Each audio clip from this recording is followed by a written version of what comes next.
Selamat datang kembali di channel YouTube Kisah Misteri Horor. Pada kesempatan ini kami hendak mengisahkan tentang Misteri Gadis Tengah Malam bagian 17. Seperti biasa, sebelum pemirsa channel YouTube Kisah Misteri Horor menyimak kisah ini, silahkan siapkan cemilan dan dalam keadaan santai. Kalau sudah semua, mari kita mulai mendengarkan kisah ini. Tubuh yang lunglai itu tergeletak sampai siang hari. Hamsat bagai habis mengadakan perjalanan jauh. Tulang-tulangnya terasa ngilu semua. Ia meninggalkan motel itu antara pukul 12 siang. Ia tidak langsung ke rumah, melainkan ke kampus, karena hari itu ia punya acara, mengadakan audensi dengan salah seorang tokoh bersama dua temannya. Namun, ternyata benaknya sudah telanjur dipenuhi oleh kesan indah dan manis dari Kismi. Berulangkah, ia mengalihkan pikirannya, tanpa sadar toh kembali juga ke masalah Kismi. Ia memang pernah punya perasaan cinta. Ia pernah menyukai seorang gadis. Tetapi, tidak seperti kali ini perasaan suka kepada gadis yang ia rasakan. Kali ini ia benar-benar terpaku oleh perasaan cintanya kepada Kismi. Ia seperti belum pernah mengenal cinta sebelumnya. Bahkan, dalam hati ia berkata, "Aku seperti anak ingusan yang baru pertama kali ini disentuh wanita. Padahal aku sering mencium Reni sewaktu di SMA. Aku juga sering berciuman dengan Laila. Bahkan aku pernah tidur dengan Pungki. Tetapi, mengapa mereka tidak meninggalkan kesan yang mematri di hatiku? Mengapa mereka jauh berbeda dengan Kismi?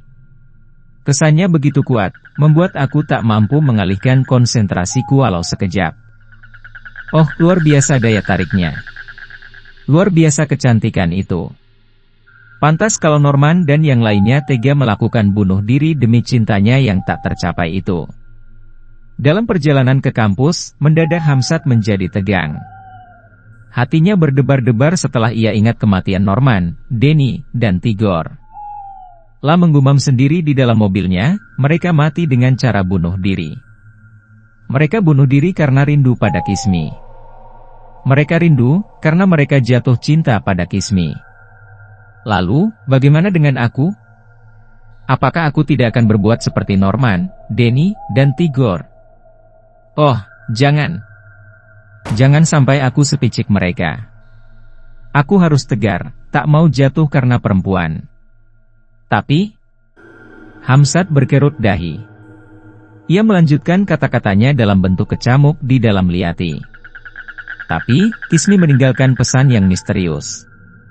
Saat ia sebelum pergi, sebelum ia mengecup bibirku yang terakhir kali, aku mendengar ia menyuruhku berhati-hati. Ada sebaris kata yang aneh. Mudah-mudahan ia tidak mengancammu. Iya? Siapa yang dimaksud, iya, oleh Kismi itu? Benarkah diriku terancam? Oleh siapa sebenarnya? Kekasih Kismi. Kekasihnya yang telah tega membunuhnya itu? Ih, brengsek amat kalimat itu. Menghantui pikiranku terus. Siapa sih sebenarnya yang dimaksud itu? Pucat sekali kau, tegur Ade di pintu gerbang kampus. Waktu itu, Hamsat sedang menuju ke gedung rektorat setelah memarkirkan mobilnya. Kau habis begadang, ya? Atau sakit? Apakah aku kelihatan pucat? Ya, pucat sekali, jawab Ade tegas. Hamsat jadi gelisah. Aku ingin membicarakan sesuatu kepadamu, Dek. Tapi, tunggu sebentar, aku punya urusan penting. Oke. Aku nongkrong di kantin. Kutunggu kau di sana, Ham. Ragu-ragu Hamsat jadinya. Wajahnya pucat pasi.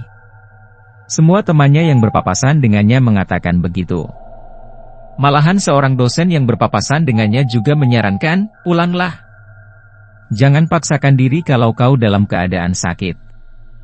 Ilmu bisa dicari sampai tua, tapi nyawa seseorang tidak bisa dicari lagi. Sekali hilang, akan selamanya hilang. Setelah bertemu dengan temannya yang punya urusan sama, Hamsat juga dianjurkan untuk pulang. Justru temannya kelihatan cemas dan berkata, "Kau benar-benar seperti mayat, Ham. Aku khawatir kau akan mengalami naas di sini. Pulanglah. Biar aku yang mengurus masalah kita ini." Hamzat tidak langsung pulang, melainkan langsung ke kantin menemui Ade. Di pintu kantin ia berpapasan dengan Yopi. Yopi pun terkejut melihat Hamzat berwajah pucat sekali. Ia menegur, "Gila kau, Ham. Kau kemanakan darahmu? Kau seperti manusia tanpa darah setetes pun, tahu?" "Aku sedang tak enak badan," ujarnya seraya langsung menemui Ade. Yopi menguntit dari belakang. Begitu Hamzat duduk, Yopi ikut duduk di sampingnya, tapi langsung berkata, "Demi Tuhan, aku jadi merinding melihat kau berjalan, Hamzat. Kau... Wah, celaka. Kurasa saat ini bukan waktumu untuk ngobrol di sini." Yopi kelihatan cemas sekali. Sedangkan Ade hanya memandang Hamzat dengan kecemasan yang disembunyikan. Okelah, aku akan pulang dan beristirahat. Tetapi, sebelumnya ada yang ingin kutakan kepada kalian," kata Hamzat. "Tapi, kumohon kalian bisa merahasiakan." "Kumohon sekali." Yopi dan Ade menggumam. Yopi kelihatan lebih tegang dari Ade. Ia juga yang bertanya, "Tentang apa itu, Ham?" Hamzat berkata pelan, "Aku telah bertemu dengan Kismi." "Hah?" Kini, bukan Yopi saja yang terpekik kaget, melainkan Ade pun jadi tersentak. Duduknya yang semula bersandar santai, kali ini bergerak maju dan mata memandang Hamzat penuh kecemasan. Kau bertemu dengan Kismi?" Ade setengah tidak percaya. "Aku tidur dengan perempuan itu," tambah Hamzat, semakin membuat Yopi dan Ade menampakkan rasa takutnya. "Aku bergumul dengannya. Semalaman kami tak tidur. Ia memang hebat, istimewa dan luar biasa segalanya. Kecantikannya luar biasa, kekuatannya di ranjang juga luar biasa." "Tunggu, Ham," sergah Yopi. Lalu, Yopi berkata dalam bisikan yang dipertajam, "Dulu, almarhum Tigor juga menceritakan hal itu kepada kami. Dan, malamnya ia bunuh diri. Denny pun demikian. Lalu, mengapa sekarang kau berkata begitu, Hamzat? Apakah kau tak menyadari risiko berbahaya yang akan menimpamu?" Sebelum Hamzat menjawab, Ade telah berkata, "Aku jadi merinding. Sungguh. Aku takut membayangkan kengerian yang akan kau alami nantinya. Oh, saat ini aku seperti melihat Tigor merenggangkan nyawanya karena tikaman badi ke tubuhnya. Mengerikan sekali, Ham. Sangat mengerikan." Getir juga hati Hamzat mendengar kata-kata mereka, ia makin berdebar-debar. Sudah lama ia berhenti merokok, namun kali ini ia menyahut rokok Yopi dan menghisapnya. Barangkali ia mencari ketenangan jiwa dengan cara menghisap rokok. Namun, natanya ia masih saja kelihatan pucat dan tegang. "Aku tahu, apa yang dialami mereka yang habis bercinta dengan Kismi, tapi aku menjaga kesadaranku untuk tidak berbuat seperti mereka," kata Hamzat dengan gerak mata yang nanar karena hati berdebar-debar. "Apakah kau bisa?" "Harus bisa. Aku tidak boleh cengeng. Aku harus tegar dan, Norman bukan pemuda cengeng," sahut Yopi. "Dia pemuda yang tegar dan tidak mengenal kecengengan. Tetapi, nyatanya ia rapuh.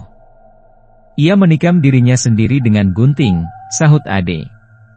Kemudian, Yopi melanjutkan, "Ia tidak bisa mengendalikan tangan kanannya yang bergerak sendiri menikam dirinya. Ham, aku curiga, di balik kematian mereka ada kekuatan gaib yang berperan tanpa mereka sadari. Kekuatan gaib itu, menurutku, berasal dari Kismi." "Benar," jawab Hamzat tegas. "Kalau kau tahu, mengapa kau lakukan?" Sela Ade. Hamzat menghempaskan napasi, "Sudah telanjur, De. Semuanya sudah telanjur. Aku tahu, Kismi sebenarnya sudah mati." "Ya, Tuhan," keluh Ade. "Kismi memang hantu, tetapi Kismi tidak seperti hantu. Aku mencintainya, De." "Gila kau," geram Yopi. Kalau terjadi sesuatu padaku, kumohon, jangan ada yang mencobanya lagi. Lupakan tentang Kismi, dan jangan ada yang tergiur dengan cerita ini, juga jangan ada yang terpengaruh dengan cerita almarhum Norman, Denny, maupun Tigor. Berbahaya. Aku akan mencoba mengalahkannya dengan caraku sendiri. Kalau aku gagal, berarti kalian akan gagal juga jika mencoba mengalahkannya. Yopi dan Ade sama-sama diam. Napas mereka terasa sesak. Mereka seakan berada di depan calon mayat. Mereka merasakan sesuatu kelengangan. Sepertinya, itulah saat-saat yang terakhir mereka bertemu dengan Hamzat. Yopi sendiri terlihat begitu sedih dan cemas. Mungkin saat itu ia tak tahan menghadapi kenyataan, maka ia segera berdiri. Ia menepuk-nepuk punggung Hamzat. Ingin mengucapkan sesuatu, mungkin kata, "Selamat jalan," tetapi mulutnya tak mampu mengucap kata apapun. Yopi pergi begitu saja dengan desah napas yang terdengar oleh Hamzat dan Ade. Di rumah, Hamzat sendiri jadi gelisah. Ia dibayang-bayangi kenangan manis bersama Kismi di kamar motel itu. Kenangan manis itu menghantuinya, membuat ia tak dapat beristirahat siang. Beberapa kali ia menelan telur ayam kampung yang masih mentah, meminum susu dan madu sebanyak-banyaknya. Ia ingin menutupi kepucatan wajahnya, agar tidak mencurigakan keluarga. Lalu, ia pun lebih sering mengurung diri di kamar. Benaknya berkecamuk terus, membuat ia menjadi pusing dan mual. Ketika sore hari, Dian, adik perempuannya, minta diantar ke rumah teman untuk suatu urusan. Hamzat sebenarnya malas keluar rumah. Tetapi, setelah dipikir-pikir, untuk menghilangkan kegelisahan yang menteror jiwanya, ia perlu mencari penyegar. Suasana di dalam kamar bisa mengurung jiwanya pada kenangan manis bersama Kismi. Maka, ia pun tidak keberatan mengantar Dian ke rumah temannya.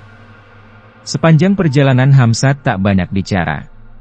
Biasanya ia banyak bercerita kepada Dian, baik mengenai teman kampusnya, atau mengenai cewek yang ditaksirnya. Dian menjadi heran melihat kakaknya murung dan menyembunyikan perasaan. "Ada apa, Ham?" Hamzat hanya melirik dan berkerut dahi, berlagak bingung. Dian melanjutkan kata-katanya, "Ada apa kau murung? Kau pucat sekali. Pasti kau punya persoalan. Aku tak yakin kalau kau terkena penyakit. Kau pasti punya masalah yang membuatmu stres begitu. Ada apa sih?" "Tidak ada apa-apa," jawab Hamzat. "Ham, aku memang adikmu. Aku memang lebih muda darimu. Tetapi, otakku masih bisa mengungguli otakmu," kata Dian yang kuliah di kedokteran, 2 tingkat di bawah Hamzat. "Jadi, jangan sepelekan aku. Aku bisa membantu memecahkan problemmu. Banyak teman yang suka minta pendapat padaku, dan aku bisa mencarikan jalan keluarnya.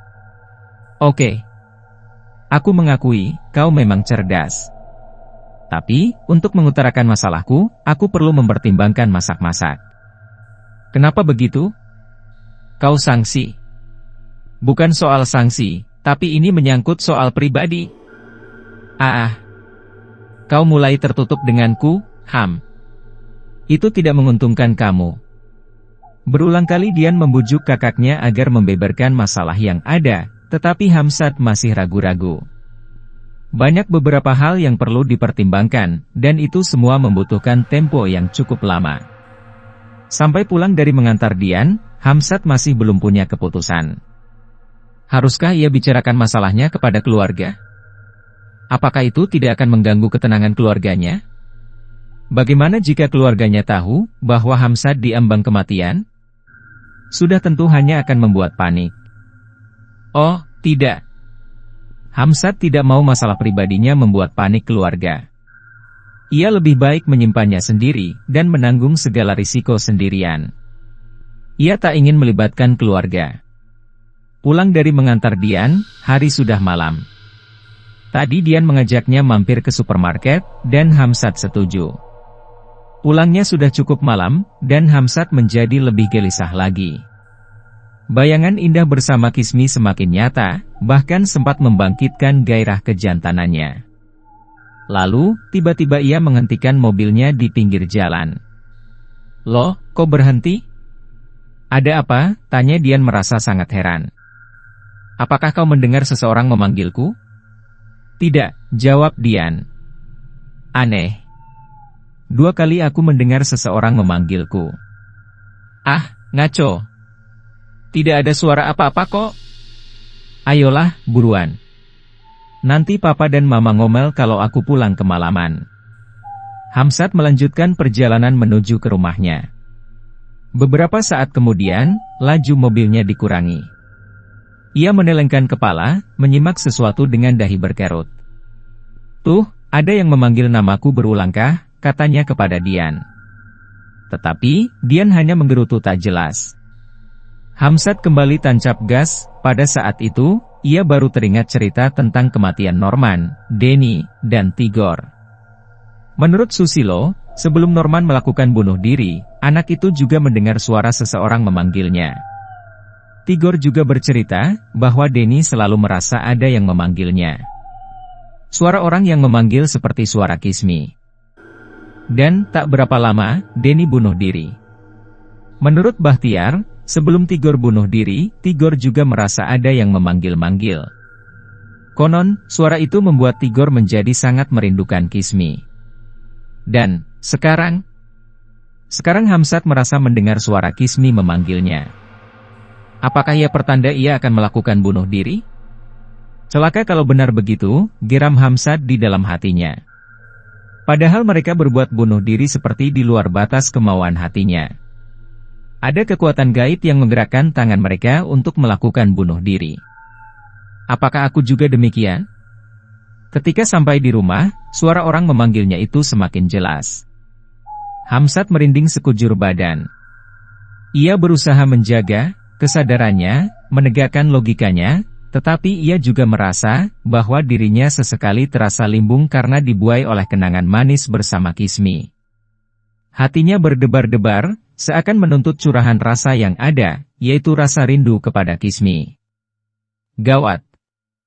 Aku harus bisa mengatasi emosiku sendiri, katanya dalam hati. Pikirannya berputar mencari cara. Lalu, ditemukan beberapa kemungkinan untuk menghindari gelagat yang membahayakan itu. Ia harus segera pergi ke pondokan Ade, dan meminta bantuannya. Ia tak mau membuat kegaduhan di rumah, sehingga keluarganya menjadi panik dan tegang. Dengan mengendarai mobil berkecepatan tinggi, Hamzat mulai terengah-engah diburu kegelisahan yang menyiksa. Rindu ingin bertemu Kismi membuat napasnya sukar dihela. Ia mencoba mengendalikan pikirannya agar tertuju pada teman-teman di pondokan, tetapi pikirannya itu justru menjadi kacau balau. Hamzat. Hamzat. Suara Kismi terdengar memanggilnya sepanjang perjalanan. Suara itu jelas sekali mengalun, seakan-akan untuk mengajaknya bercumbu. Apalagi suara Kismi terdengar serak-serak manja, hati Hamzat semakin berdebar-debar. Rindunya mengembang dan meracuni pikirannya. Ia menahan perasaan itu sampai keluar keringat dinginnya. Ia menambah kecepatan mobilnya supaya segera tiba di pondokan, tetapi suara Kismi itu semakin menyiksa jiwanya. Membuat Hamzat tegang dan kelabakan. Ia sempat melirik arlojinya, ternyata sudah pukul 10 malam lebih 45 menit. Ia hanya menggumam, hampir tengah malam. Pintu pagar halaman rumah pondokan itu tertutup sebagian. Hamzat tidak sempat turun dari mobil untuk membuka pintu halaman itu. Maka, ia langsung menabrak pintu tersebut dengan mobilnya, hingga menimbulkan suara gaduh yang mengagetkan semua penghuni pondokan itu. Dan, mobil berhenti tepat di depan kamar Ade. Sorot lampunya menyala terang, menyilaukan. Hamzat terengah-engah, masih belum mampu turun dari mobil. Kepalanya berdenyut-nyut, namun hatinya semakin dicekam rasa ingin bertemu dengan Kismi. Ia terkulai lemas di balik setiran mobil. Beruntung mesin mobilnya sempat dimatikan, sehingga sedikit aman. Para penghuni pondokan itu nyaris marah melihat sebuah mobil merusakkan pintu pagar mereka, tetapi Bahtiar segera berteriak, "Hamzat!" "Siapa sih?" seru yang lain. "Hamzat," jawab Yopi juga. Ia berlari lebih dahulu mendekati mobil Hamzat dan berseru, Kau tidak apa-apa, kan? Hamzat menggeram, tolong aku. Yopi agak ragu ketika hendak membukakan pintu mobil, tetapi setelah Bahtiar mendekat dan berkata, buka pintunya, bawa keluar dia. Maka, Yopi pun berani membukakan pintu mobil, lalu segera membantu Hamzat keluar dari mobil. Hamzat gemetar dan mengerang seperti suara orang merengek. Ia menyeringai bagai merasakan sesuatu yang amat sakit. Teman-teman yang lainnya pun segera mengerumuninya. Tolong aku. Oh, tolong, Aku, Hamzat terpelanting, nyaris jatuh. Kakinya amat lemas dan gemetar. Lalu, ia segera digotong ke bangku panjang, depan kamar Bahtiar. Ia dibaringkan di sana.